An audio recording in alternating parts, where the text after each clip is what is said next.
Shalom, selamat pagi, selamat beraktivitas. Kiranya hari ini lebih baik daripada hari sebelumnya. Tuhan selalu memberkati kita. Tuhan selalu memberikan sukacita di dalam kehidupan kita. Baik, kita akan membaca dan merenungkan firman Tuhan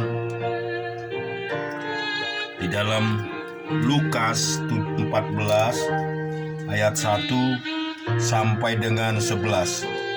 Pada suatu hari Sabat, Yesus datang ke rumah salah seorang pimpinan dari orang-orang Farisi untuk makan di situ. Semua yang hadir mengamati dia dengan seksama. Tiba-tiba datanglah seorang yang sakit busung air berdiri di hadapannya. Lalu Yesus berkata kepada ahli-ahli Taurat dan orang-orang Farisi itu, katanya, "Diperbolehkankah menyembuhkan orang pada hari Sabat atau tidak?" Mereka itu diam semuanya. Lalu ia memegang tangan orang sakit itu dan menyembuhkannya dengan menyuruhnya pergi. Kemudian ia berkata kepada mereka, "Siapakah di antara kamu yang tidak segera menarik keluar anaknya atau lembunya kalau terperosok ke dalam sebuah sumur meskipun pada hari Sabat?" Mereka tidak sanggup membantahnya. Karena Yesus melihat bahwa tamu-tamu berusaha menduduki tempat-tempat kehormatan, ia mengatakan perumpamaan ini kepada mereka. "Kalau seorang mengundang engkau ke pesta perkawinan, janganlah duduk di tempat kehormatan, sebab mungkin orang itu telah mengundang orang yang lebih terhormat daripadamu, supaya orang itu yang mengundang engkau dan dia jangan datang dan berkata kepadamu, 'Berikanlah tempat ini kepada orang itu,' lalu engkau dengan malu harus pergi duduk di tempat yang paling rendah. Tetapi apabila engkau diundang, pergilah duduk di tempat yang paling rendah. Mungkin tuan rumah akan datang dan berkata kepadamu, 'Sahabat, silakan duduk di depan,' dan dengan demikian engkau akan menerima hormat di depan mata semua tamu yang lain. Sebab barang siapa meninggikan dirinya, ia akan direndahkan, dan barang siapa merendahkan diri, ia akan ditinggikan."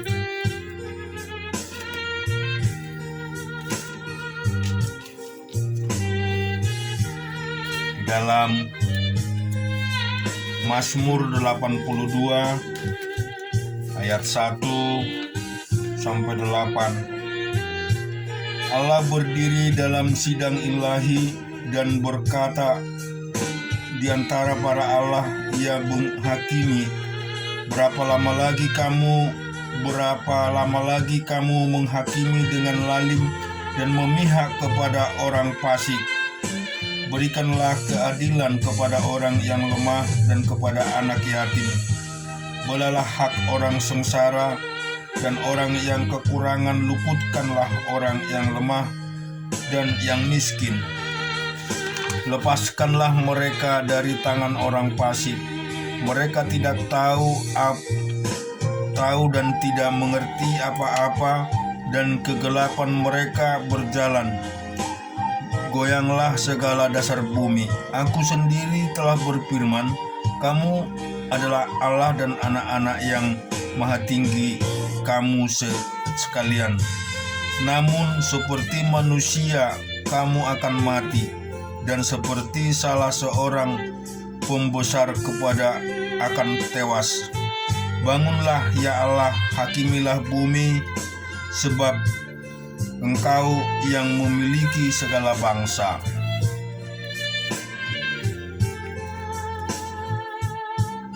Di dalam Ulangan 31 ayat 1 sampai dengan 13.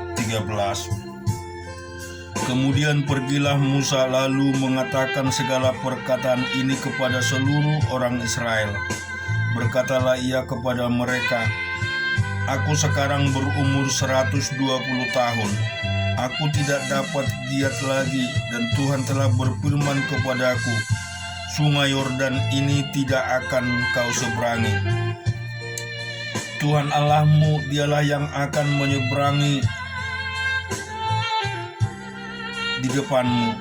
Dialah yang akan memunahkan bangsa-bangsa itu dari hadapanmu, sehingga engkau dapat memiliki negeri mereka.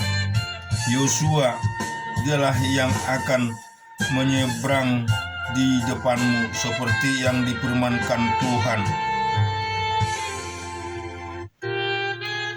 Dan Tuhan akan melakukan terhadap mereka seperti yang dilakukannya terhadap Sihon dan Og, raja-raja orang Amori yang telah dipunahkannya itu.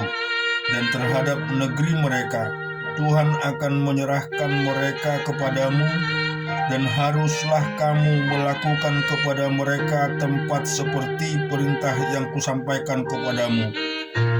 Kuatkan dan teguhkanlah hatimu, jangan takut dan jangan gentar karena mereka, sebab Tuhan Allahmu dialah yang berjalan menyertai engkau. Ia tidak akan membiarkan engkau dan tidak akan meninggalkan engkau."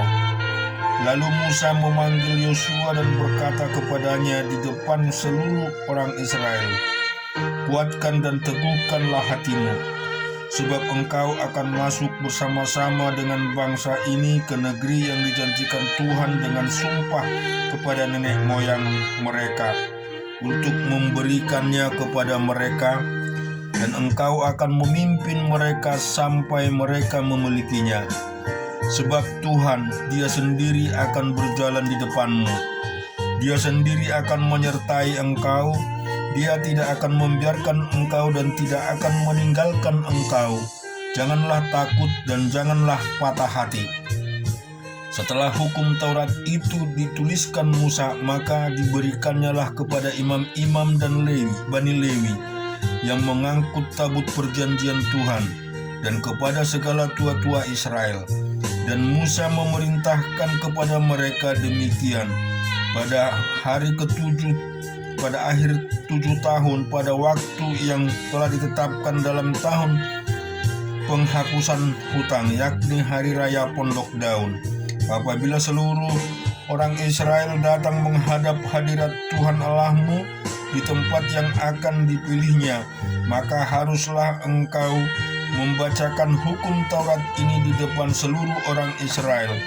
Seluruh bangsa itu berkumpul, laki-laki, perempuan, dan anak-anak, dan orang asing yang diam di dalam tempatmu, supaya mereka mendengarnya dan belajar takut akan Tuhan Allahmu, dan mereka melakukan dengan setia segala perkataan hukum Taurat ini, dan supaya anak-anak mereka yang tidak mengetahuinya dapat mendengar dan belajar takut akan Tuhan Allahmu selama kamu hidup di tanah kemana kamu pergi menyeberangi Sungai Yordan untuk mendudukinya.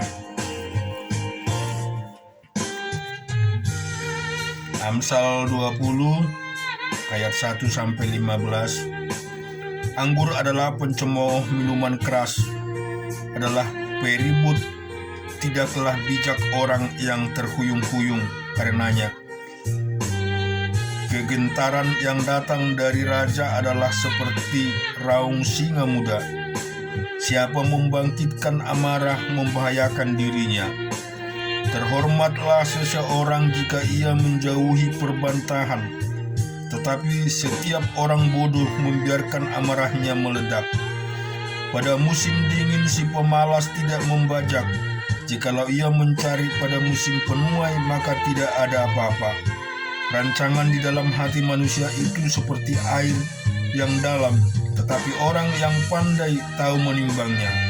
Banyak orang menyebut dirinya baik hati, tetapi orang yang setia siapa menemukannya? Orang benar yang bersih kelakuannya, berbahagialah keturunannya.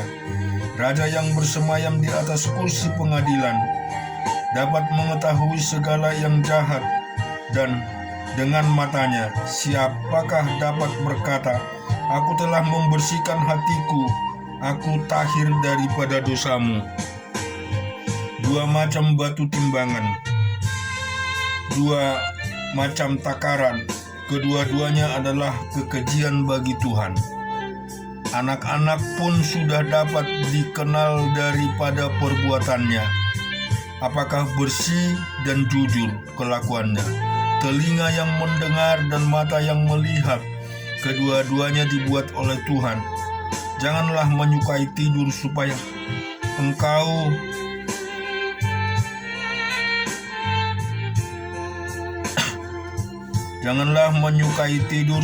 engkau tidak jatuh miskin. Bukanlah matamu dan engkau akan makan sampai kenyang. Tidak baik, kata si pembeli. Tetapi begitu ia pergi, ia memuji diri. Sekalipun ada emas dan permata banyak, tetapi yang paling berharga ialah bibir yang berpengetahuan. Amin. Biarlah kiranya kita selalu berpegang kepada kebenaran firman Tuhan, dan kita mau meninggikan nama Tuhan kita Yesus Kristus selalu dalam kehidupan kita. Amin.